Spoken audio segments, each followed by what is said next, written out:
కోసం మీ ఫ్యామిలీని ఎదిరించి నా వైపు నిలబడ్డారు.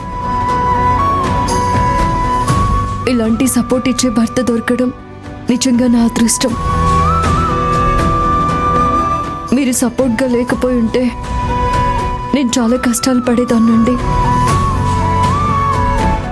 మీరు లేకపోతే నేను ఉండలేననిపించేలా మీరు నన్ను చూసుకుంటున్నారు. చావంటూ వస్తే ఇద్దరికి ఒకేసారి రావాలండి. నిజంగా నేను ఏదో జన్మలో పుణ్యం చేశాను మీలాంటి భర్తని పొందడానికి.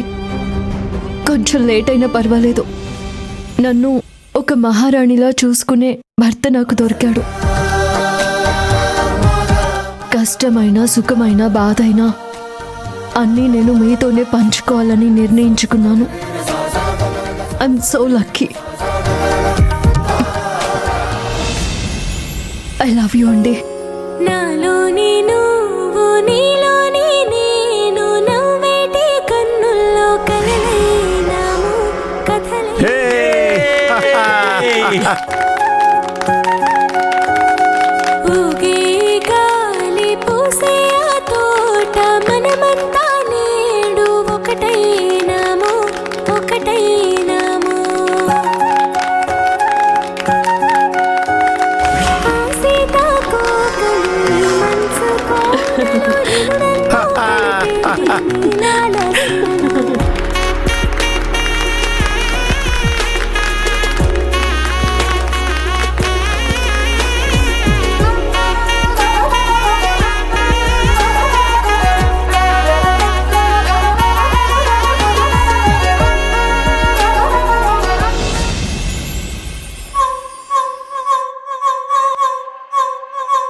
త్రిపుర, తొందరగా కానీ ఎవరైనా వస్తే దొరికిపోతావు.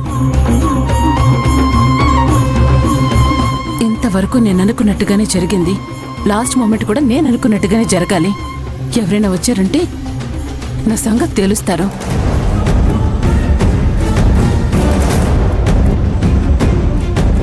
త్రిపుర,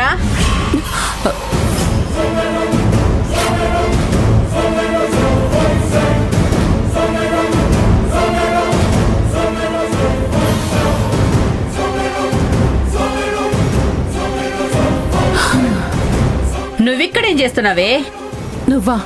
నేనెవరు అనుకొని ఎంత కంగారు పడ్డానో తెలుసా? అసలు నీకు ఇక్కడేం పని? ఇక్కడేం మాట్లాడుకో, పద పద.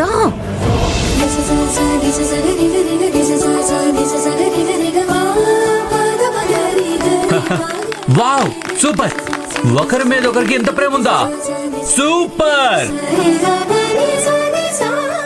నాకైతే వదిన లాస్ట్ లో అన్నయ్యకి ప్రపోజ్ చేయడం చాలా నచ్చింది. వదిన చాలా షార్ట్ అండ్ స్వీట్ గా చెప్పింది. సూపర్ వదిన మీరు.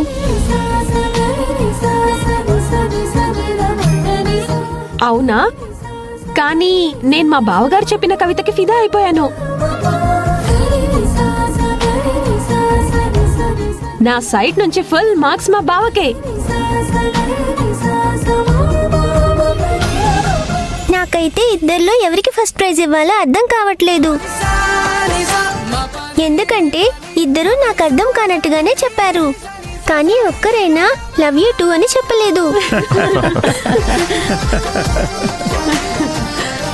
అమ్మూ, ఐ లవ్ యూ చెప్పినంత మాత్రాన వాళ్ళ మధ్యలో ప్రేమ ఉన్నట్టు లేదంటే ప్రేమ లేనట్టేనని ఎవరు చెప్పారు నీకు? అవునా? టీవీలో చూశాను. అబ్బాయి ఐ లవ్ యూ అంటే అమ్మాయి ఐ లవ్ యూ టూ అనాలి కదా, అందుకే అడిగాను. సరేలే, ఏదైతే ఈ రోజు నా వ్లాగ్ లో మంచి కంటెంట్ దొరికింది, అది చాలు నాకు. పెద్దమ్మా, ఇప్పుడు ఇద్దరిలో ఎవరు గెలిచారో మీరే చెప్పాలి.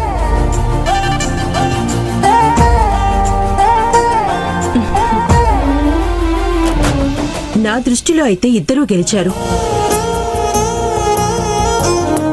ఒకరి మీద ఒకరికి విపరీతమైన ప్రేమ కనిపిస్తుంది.